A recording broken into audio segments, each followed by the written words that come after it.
Retrato do Brasil apresenta Mensalão, um julgamento medieval.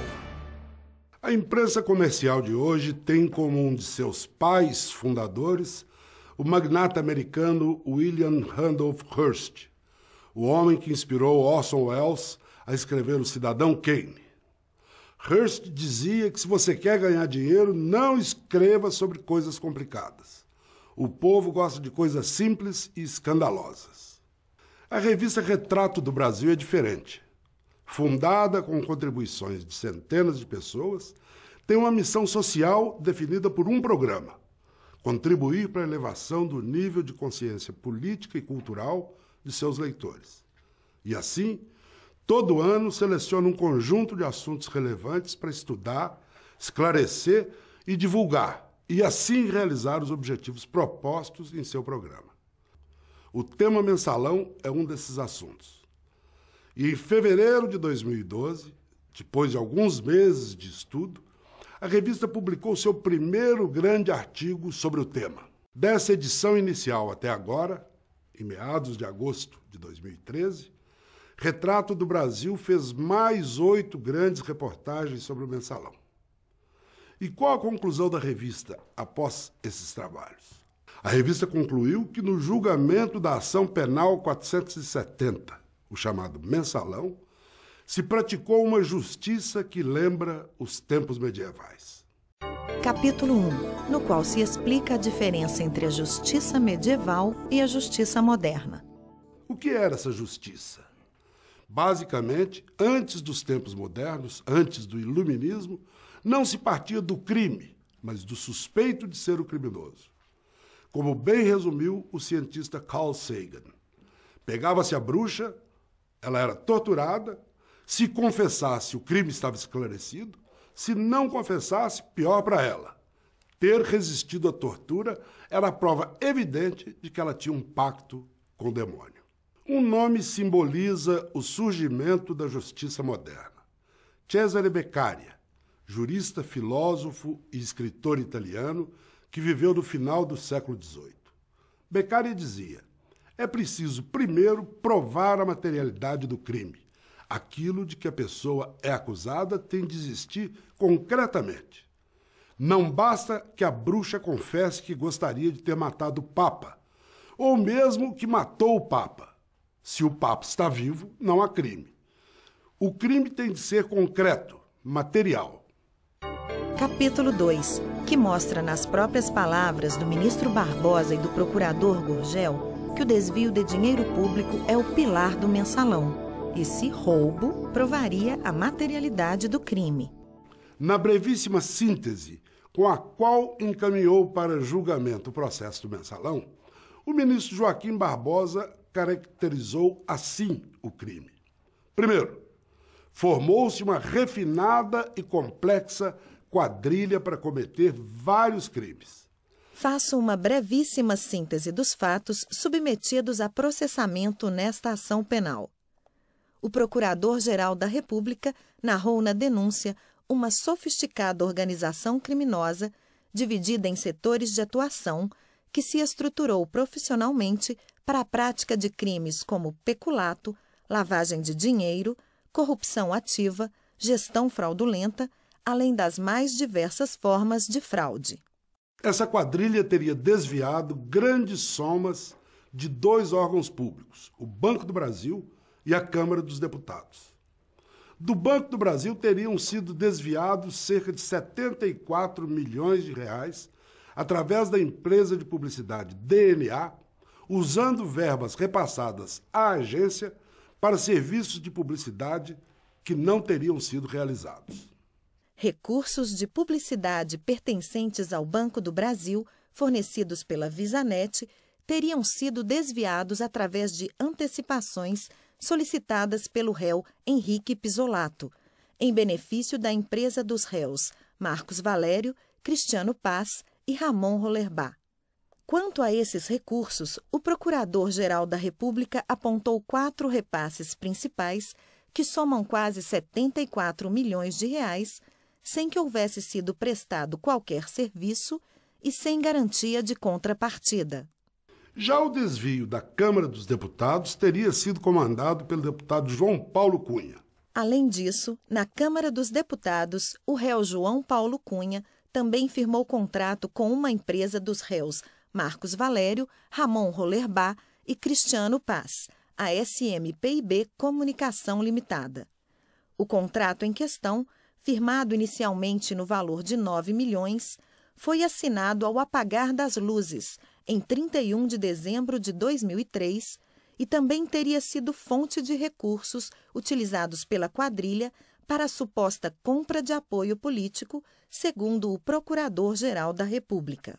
Como diz Barbosa, esses dois desvios, o do Banco do Brasil e o da Câmara dos Deputados, teriam sido usados pela quadrilha para compra de apoio político, entre aspas.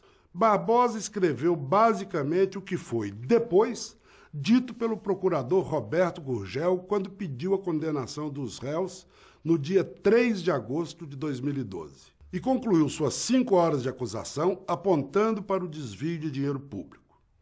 Disse ele que a sofisticada organização criminosa que acusava tinha sido criada à custa do desvio de recursos públicos. E disse que se tratava do maior escândalo de corrupção e de desvio de dinheiro público da história da República Brasileira. Como destaquei inicialmente, foi sem dúvida o mais atrevido e escandaloso caso de corrupção e desvio de dinheiro público flagrado no Brasil. Instituiu-se à custa do desvio de recursos públicos uma sofisticada organização criminosa, um sistema de enorme movimentação financeira à margem da legalidade, com o objetivo espúrio de comprar os votos de parlamentares nas matérias tidas como especialmente relevantes pelos líderes criminosos. Capítulo 3. A primeira grande mentira, a de que houve um desvio de dinheiro da Câmara dos Deputados. Vejamos as provas apresentadas pelo ministro Joaquim Barbosa ao condenar o petista João Paulo Cunha pelo suposto desvio de dinheiro da Câmara. Barbosa diz que o desvio está provado por 3 órgãos colegiados de auditoria. Apesar do que foi sustentado pela defesa, fato é que temos nos autos 3 conclusões de órgãos colegiados de auditoria, todos exatamente no mesmo sentido. Ou seja, apenas 0,01% do total dos gastos autorizados no contrato foi executado pela SMPIB. Barbosa dá o nome desses 3 órgãos colegiados. Tanto a equipe de auditoria da Secretaria de Controle Externo do Tribunal de Contas da União, quanto a equipe da Secretaria de Controle Interno da própria Câmara dos Deputados, volume 190, folhas 40.818 e 40.821, e, por fim, os peritos do Instituto Nacional de Criminalística da Polícia Federal, foram uníssonos em afirmar que a subcontratação alcançou 99,9% dos serviços no âmbito do contrato celebrado com a SMPIB Comunicação. Vejamos, no entanto, a investigação feita pela revista Retrato do Brasil a esse respeito. Quem fala é o jornalista Raimundo Pereira, seu diretor. Sobre o suposto desvio de dinheiro da Câmara dos Deputados, o ministro Joaquim Barbosa diz 3 coisas. Primeiro, que a auditoria da CECIM, a Secretaria de Controle Interno da Câmara, concluiu que havia um desvio de dinheiro público no contrato da SMPIB com aquela Casa Legislativa. Isto é uma mentira. Raimundo Pereira contou a história do suposto desvio de dinheiro da Câmara na edição 68 de Retrato do Brasil. Mensalão especial. Como se inventou o desvio de dinheiro da Câmara dos Deputados. Esta é a abertura da matéria, que está em 8 páginas da revista. A grande arte de Joaquim Barbosa. Como o atual presidente do Supremo Tribunal Federal armou as condenações de João Paulo Cunha e dos dirigentes da SMPIB por um suposto desvio de dinheiro da Câmara dos Deputados. A matéria conta como surgiu a história da investigação contra Cunha. Cunha tinha sido presidente da Câmara em 2003 e 2004. Na eleição de 2005, o PT se dividiu. Foi eleito então, como presidente da Câmara, Severino Cavalcante. Raimundo mostra que quando surgiu a denúncia de que Cunha havia desviado dinheiro da Câmara, o próprio Cunha pediu a Severino uma investigação do Tribunal de Contas da União e que Severino fez isso e pediu outra investigação a Alexis Souza, que nomeara para a CECIM a Secretaria de Controle Interno da Câmara. Raimundo mostra que Alexis não chegou a ser empossado como diretor da CECIM. Severino se demitiu da presidência da Câmara em setembro de 2005. A indicação de Alexis para a CECIM não foi confirmada pela nova secretaria eleita para a casa, com Aldo Rebelo na presidência.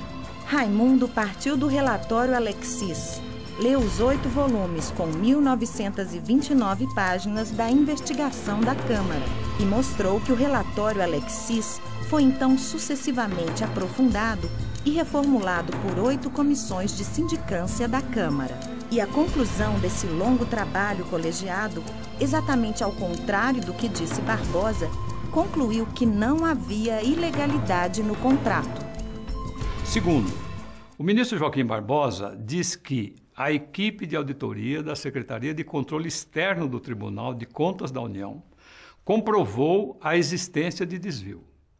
Isso também é falso. Raimundo sugere ao leitor que veja no YouTube, no dia 16 de agosto de 2012, na segunda parte do vídeo, aquela sessão do STF, logo depois de 1 hora, 3 minutos e 10 segundos. Vejamos. A Corte de Contas, portanto, uma secretaria disse uma coisa, o que eu já citei, foi trocada toda a equipe, que posteriormente disse o contrário. Raimundo diz que, com a performance que acabamos de ver, Barbosa tentou desmoralizar o relatório do TCU, porque, ao contrário do que ele diz, o colegiado, o pleno do TCU, considerou o contrato da SMPIB regular. E mais, por que o TCU disse que a SMPIB realizara 11,32% do contrato e ele, Barbosa, insistiu o tempo todo que a SMPIB só realizara 0,01% do contrato.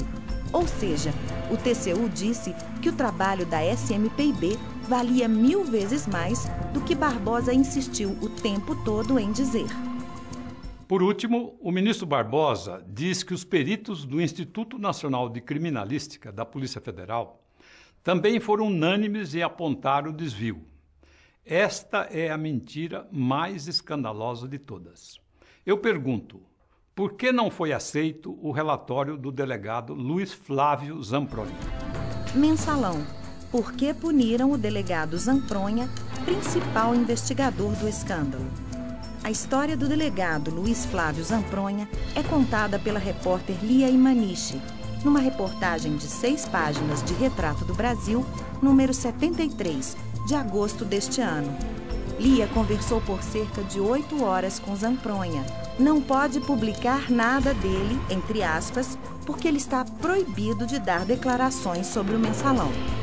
Diz Retrato do Brasil que Zampronha foi punido por dar entrevistas nas quais declarou que as acusações de formação de quadrilha contra os mensaleiros era motivo de piada na Polícia Federal. Zampronha é o principal investigador do mensalão. Ele está nessa investigação desde o começo. Na foto, ele entrega no dia 17 de junho de 2005 à CPMI dos Correios o relatório da primeira investigação sobre o escândalo.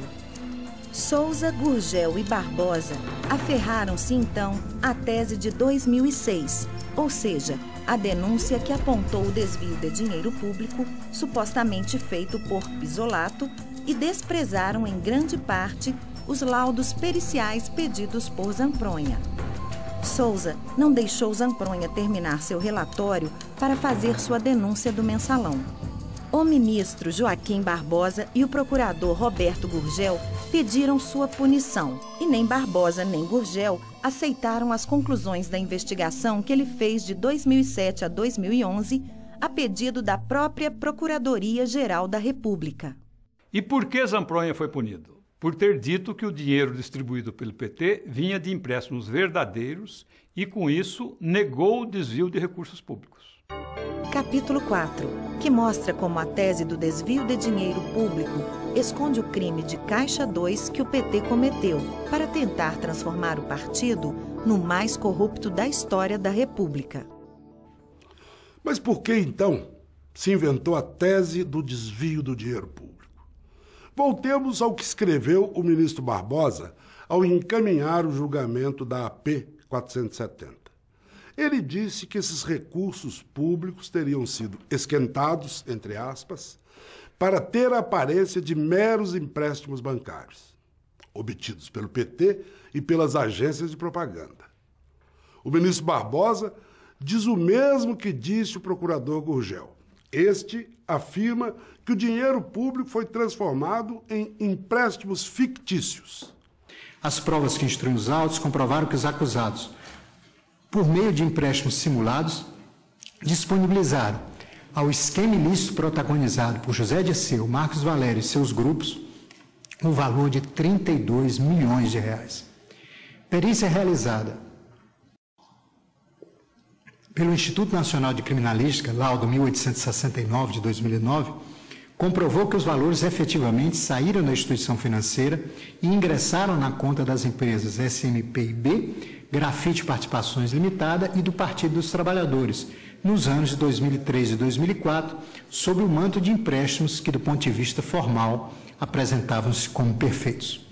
No entanto, os empréstimos não representaram operações bancárias típicas, tratando-se, na realidade, de contratos fictícios, firmados unicamente para justificar, do ponto de vista formal, o financiamento do esquema ilícito pelo Banco Rural.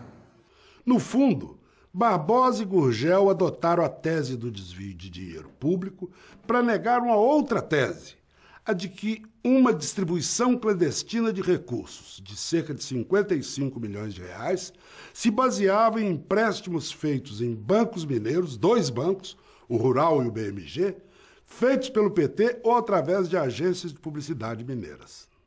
O que se vê é a lista oficial dessa distribuição obtida pela Federal e transcrita no relatório final da Comissão Parlamentar Mista de Inquérito dos Correios, a principal das 3 comissões de inquérito do Congresso Nacional que investigou o chamado Mensalão. Esse esquema foi esclarecido e confessado em depoimentos dados em dezenas de inquéritos da Polícia Federal e nas 3 comissões parlamentares de inquérito do Congresso Nacional por cerca de 100 de pessoas ao longo de quase todo o segundo semestre de 2005. O PT tomara do Banco Rural e do BMG, indiretamente, através das empresas ligadas a Marcos Valério, 2 empréstimos que foram distribuídos pelo chamado Valérioduto e que somavam aproximadamente os 55 milhões de reais distribuídos.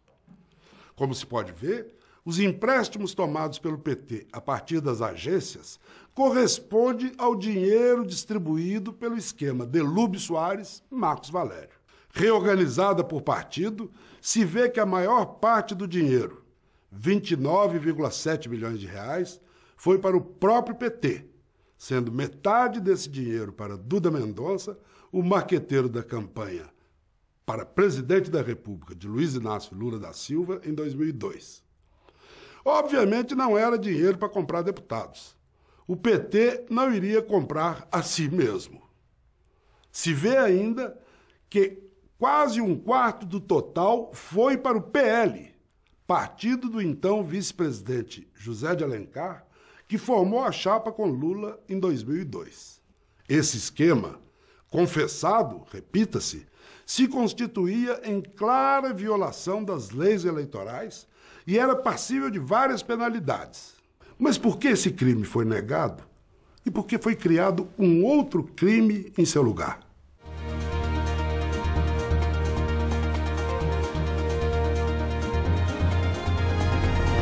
Acompanhe essa animação em câmera lenta e você vai entender. Primeiro, vamos repetir o que já mostrou o Fernando Moraes, reorganizando a lista de distribuição de dinheiro do Valérioduto por partidos. Pronto. Como disse nosso apresentador, O PT, Duda e o PL levaram a maior parte, cerca de 80% do total, sinal claro de gastos com a campanha PT-PL, que elegeu Lula do PT, José de Alencar do PL. Agora, vamos comparar os totais das duas tabelas, a dos empréstimos e a da distribuição de dinheiro. Como se vê, eles praticamente coincidem. O que se inventou, então, para transformar o PT no partido mais corrompido do país? Se disse que ele teria praticamente assaltado o Banco do Brasil e roubado de seu cofre, sem que ninguém percebesse, 73,8 milhões de reais. A maior mentira de todas, a de que foram desviados 73,8 milhões de reais do Banco do Brasil. No dia 29 de agosto do ano passado, quando o Supremo Tribunal Federal condenou os réus da AP 470, que teriam sido responsáveis por esse desvio, o ministro Gilmar Mendes disse que o fato mostrava uma espécie de falência moral do país. O que fizeram com o Banco do Brasil? Quando nós vemos que em curtíssimas operações relativamente singelas, se tira dessa instituição 73 milhões, sabendo que não era para fazer serviço algum, e se diz isso, inclusive, não era para prestar serviço. Eu fico a imaginar, não é? Como nós descemos na escala das degradações. A fala do ministro Mendes não tem qualquer fundamento, garante a revista Retrato do Brasil. Como se sabe, o Banco do Brasil era associado à Visa Internacional, numa empresa formada aqui no Brasil para venda de cartões de crédito da bandeira Visa, cujo nome, na época, nome de fantasia, era VisaNet e que hoje é a Cielo. Os quase 74 milhões foram recursos repassados pela VisaNet entre 2003 e 2005 para que o Banco do Brasil pagasse trabalhos de promoção e de publicidade na venda dos cartões dessa bandeira. Em dezembro do ano passado, Retrato do Brasil publicou uma matéria de capa com a prova do erro do STF. A revista diz: documento da investigação do Mensalão, não divulgado pela VisaNet Cielo, a verdadeira dona dos recursos, mostra que o desvio de 73,8 milhões de reais do Banco do Brasil, tese mestra aprovada no Supremo, não existiu. Um assassinato sem um morto. Henrique Pisolato foi condenado no STF por um crime: ter desviado 73,8 milhões de reais do Banco do Brasil. Mas o desvio não existe. Retrato do Brasil compara a acusação do STF à tentativa de condenar uma pessoa por matar outra, sem que primeiro se mostre que o morto existe. A tabela da Companhia Brasileira de Meios de Pagamento para a Receita Federal, a ex-VisaNet, hoje Cielo, diz que tem todos os comprovantes de que os eventos foram feitos. A lista mostra, por exemplo, o gasto de R$ 320 mil em publicidade dos cartões Ourocard Visa na 48ª Festa do Peão Boiadeiro de Barretos. A lista mostra os gastos de R$ 2,8 milhões e mais R$ 2,6 milhões em mídia aeroportuária e publicidade em edifícios, relógios de hora e temperatura. A lista mostra gastos da campanha Ourocard Gestos, de R$ 870 mil no Dia dos Pais com a TV Globo, de R$ 370 mil em shoppings, mais 1,8 milhão com a Globo no Dia das Crianças e mais 710 mil também com a Globo no Natal. Agora, 2 dos acusados pelo desvio conseguiram reunir novas provas de que os serviços foram efetivamente feitos. Eles lutaram com extrema dificuldade, pois a empresa, através da qual esse suposto desvio teria ocorrido, a agência de publicidade DNA, praticamente deixou de existir e parte dos seus documentos até hoje não foi devolvida pela Polícia Federal. Mesmo assim, conseguiram, primeiro, a lista de todos os fornecedores que foram pagos pelos serviços prestados e lhes encaminharam petições para que confirmem os trabalhos realizados. Segundo, apresentar os recibos e a contabilidade precisa de 85% desse valor total com os recibos que já têm. Terceiro, encaminharam à Polícia Federal o pedido para recuperação documental dos 15% faltantes e, quarto, encaminharam formalmente à VisaNet e ao Banco do Brasil, que eram responsáveis pela guarda desses recibos, pedidos para que eles tornem públicos estes documentos. A revista Retrato do Brasil, na sua edição de setembro, mostra a lista dos 21 pagamentos à Globo que constam da perícia apresentada à imprensa. Se o dinheiro do fundo VisaNet tivesse sido desviado do Banco do Brasil, o principal acusado de ter recebido o desvio seria o Grupo Globo de Mídia, cujas empresas receberam cerca de 5,5 milhões no total. Entre os grupos, a maior fatia dos gastos do fundo com mídia, que por sua vez é a maior rubrica dos dispêndios. A lista que se vê contabiliza parte dos gastos com publicidade e propaganda para o cartão Visa Electron pré-datado. 100 empresas de mídia, TV, rádio, imprensa e internet receberam recursos do programa. Ou seja, embora a Globo tenha recebido uma boa parte dos recursos do fundo VisaNet, muitas outras empresas do Brasil inteiro poderiam atestar que receberam também uma parte, ou seja, que não houve o tal desvio de dinheiro público. E agora que a fantasia do desvio de dinheiro público está desmascarada? No último artigo de Retrato do Brasil sobre o Mensalão, escrito por Lia Imaniche e Raimundo Rodrigues Pereira, os dois repórteres opinam que o julgamento do Mensalão, por ter condenado 25 réus, de um modo geral, a enormes penas por um crime gigante, cuja materialidade, um grande desvio de dinheiro público, é inexistente, deveria ser anulado.